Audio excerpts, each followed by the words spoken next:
सुंदरवन जंगल में टॉनी चिड़िया अपनी माँ रानो चिड़िया के साथ रहती थी। टॉनी चिड़िया को बचपन से ही फैशन डिजाइनर बनने का बहुत शौक था। जब भी उसे समय मिलता वो कपड़ों के डिजाइन का स्केच बनाने लगती। माँ ये देखो ना, मैंने कितना अच्छा स्केच बनाया है। अरे वाह बिटिया, तूने तो बहुत अच्छा स्केच बनाया है, लेकिन तूने अपने ही पढ़ाई पर भी ध्यान देना है। मैं तुझे एक बड़ी ऑफिसर बनाना चाहती हूँ और तेरी परीक्षा भी होने वाली है और तू ये स्केच बनाने में लगी हुई है। माँ मुझे स्केचिंग करना अच्छा लगता है। मैं पढ़ाई के साथ साथ फैशन डिजाइनिंग भी सीखना चाहती हूँ। आप मेरा दाखिला किसी फैशन डिजाइनर स्कूल में करवा दो ना। अच्छा बिटिया, तेरा इतना ही मन है, मैं तेरा दाखिला किसी डिजाइनिंग सेंटर में करवा देती हूँ। अगले दिन रानो चिड़िया टॉनी का दाखिला फैशन डिजाइनिंग सेंटर में करवा देती है। अब टॉनी पढ़ाई के साथ साथ फैशन डिजाइनिंग मन लगाकर सीखने लगती है। कुछ दिनों में टॉनी के स्कूल की पढ़ाई कंप्लीट हो जाती है। एक दिन रानो की सहेली हरी तोती उसके घर आती है। अरे रानो कहाँ है, जल्दी से दरवाजा खोल। हरी तोती रानो के घर के अंदर जाती है। आंटी माँ घर पर नहीं है, पड़ोस में गई है। आप बैठिए, मैं उन्हें बुला कर लाती हूँ। अरे तुम टोनी हो ना, कितनी बड़ी हो गई हो। जब मैंने तुझे देखा था उस समय तू बहुत छोटी थी। पहचाना मुझे? मैं तेरी आंटी हूँ। अब तू जाकर अपनी माँ को बुला ला। फिर टॉनी चिड़िया अपनी माँ को बुलाने पड़ोस में चली जाती है। थोड़ी देर बाद टॉनी चिड़िया अपनी माँ को लेकर घर आ जाती है। अरे तोती बहन तू कब आई? टोनी तू जाकर चाय बना ला। फिर रानो चिड़िया हरी तोती से बातें करने लगती है। हरी तोती रानो से कहती है, रानो तेरी बेटी टोनी तो बहुत प्यारी है, मैं उसे अपने घर की बहू बनाना चाहती हूँ। मेरा बेटा आकाश डॉक्टर है और उसके लिए मुझे तेरी बेटी जैसी संस्कारी बहू चाहिए। तेरी बेटी मुझे बहुत पसंद आई है। क्या तुझे इस रिश्ते से कोई इतराज तो नहीं? नहीं नहीं हरी तोती, ये तुम कैसी बातें कर रही हो? मुझे इस रिश्ते से कोई इतराज नहीं है। मैं लाख कोशिश करके भी इतना अच्छा रिश्ता नहीं ढूंढ पाती। जल्द ही टॉनी चिड़िया और आकाश की शादी हो जाती है। शादी के कुछ दिन बाद ही टॉनी चिड़िया एक बच्चे की माँ बन जाती है। ससुराल में सभी लोग इससे बहुत खुश थे। एक दिन आकाश टॉनी चिड़िया से कहता है, टोनी आज ऑफिस में कुछ ज्यादा ही काम है, मैं रात को देर से लौटूंगा, तो मेरा इंतजार मत करना। इतना कहकर आकाश वहाँ से चला जाता है। लेकिन थोड़ी देर बाद कालू कौवा उड़ता हुआ टॉनी चिड़िया के घर आता है। गजब हो गया टोनी बहन, गजब हो गया। आकाश जब अपने ऑफिस जा रहा था तब एक बाज ने उस पर हमला कर दिया, जिसमें उसकी मौत हो गई। इतना सुनते ही टॉनी चिड़िया फूट फूट कर रोने लगती है। माँ जी ये सब क्या हो गया? आकाश कबूतर के बिना ये घर कैसे चलेगा? टोनी तो हिम्मत मत हार, ऊपर वाले की मर्जी के आगे किसी की कुछ नहीं चलती। इस तरह कुछ दिन गुजर जाते हैं। टोनी चिड़िया अपना दुख भुलाकर फैशन डिजाइनिंग सेंटर में बच्चियों को डिजाइनिंग और स्केच बनाना सिखाने लगती है। इस तरह टोनी के घर का खर्चा चलने लगता है और वो खुशी खुशी रहने लगती है। इनके गांव में टोनी नाम की बहुत ही सुंदर चिड़िया रहती थी।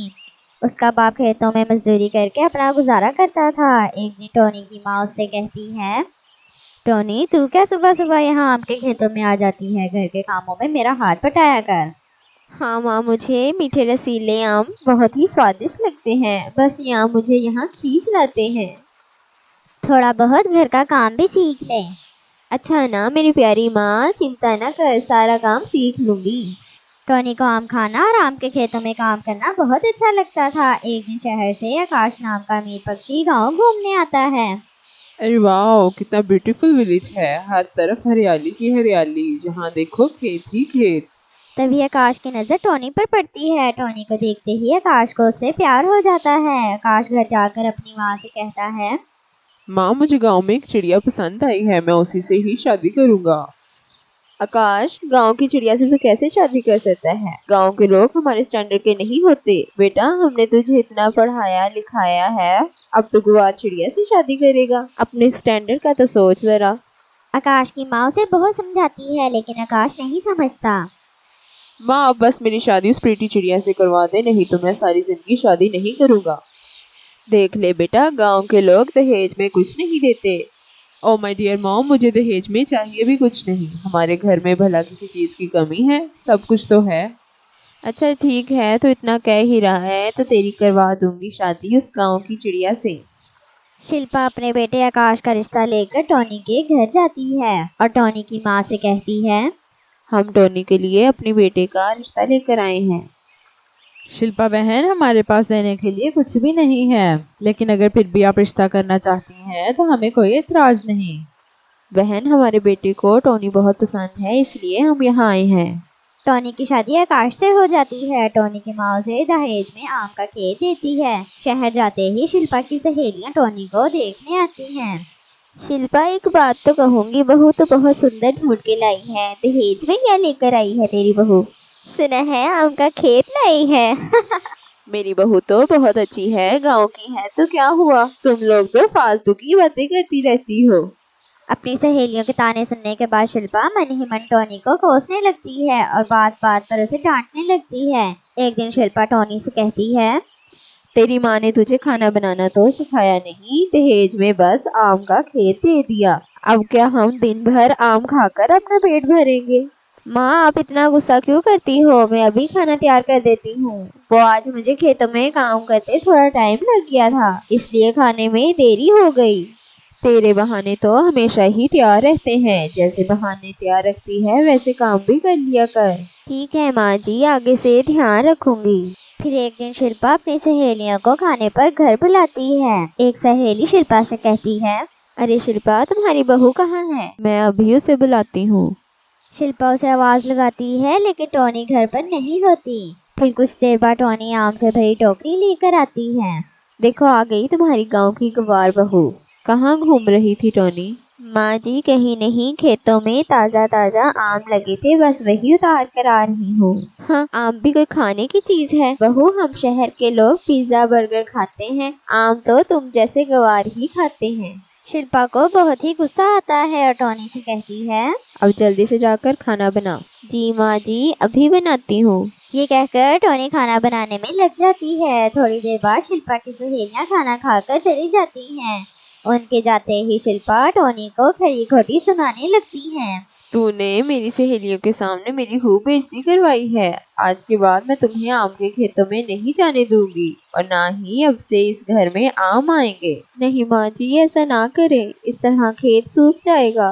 खेत सूखता है तो सूख जाए, मुझे नहीं परवाह कोई। अब जाकर कोई काम कर, गवार कहेगी। आकाश के बहुत समझाने पर भी शिल्पा नहीं मानती। फिर कुछ दिन बाद शिल्पा की तबीयत बहुत खराब हो जाती है। आकाश शिल्पा को लेकर हॉस्पिटल जाता है। डॉक्टर शिल्पा का चेकअप करके आकाश को बताता है, तुम्हारी माँ को कैंसर हो गया है, इनका इलाज जल्दी ही शुरू करना पड़ेगा और तुम्हें इनकी सेहत का अच्छे से ध्यान रखना पड़ेगा और जितना हो सके इन्हें ताज़ा आम खिलाइए ताकि इनकी जान बच जाए। हाँ हाँ, आम का तो हमारा खेत है। ये तो बहुत ही अच्छा हो गया, इनको ज्यादा से ज्यादा आम खिलाइए। ठीक है डॉक्टर साहब। टोनी रोज अपनी सास को ताज़ा आम खिलाती और खूब सेवा करती। इस तरह कुछ ही दिनों में शिल्पा बिल्कुल ठीक हो जाती है और टोनी से कहती है, टोनी, तुम मुझे माफ कर दो, मैंने तुम्हें कितना बुरा भला कहा। अगर तुम ना होती तो मैं मर जाती। ये तो मेरा फर्ज था माँ जी। अब से हम मिलकर खेत में काम करेंगे और खूब आम खाएंगे और आम बेचकर हम पैसे भी कमा सकते हैं। ये सुनकर टोनी बहुत ही खुश हो जाती है और अपने परिवार के साथ खुशी खुशी रहने लगती है।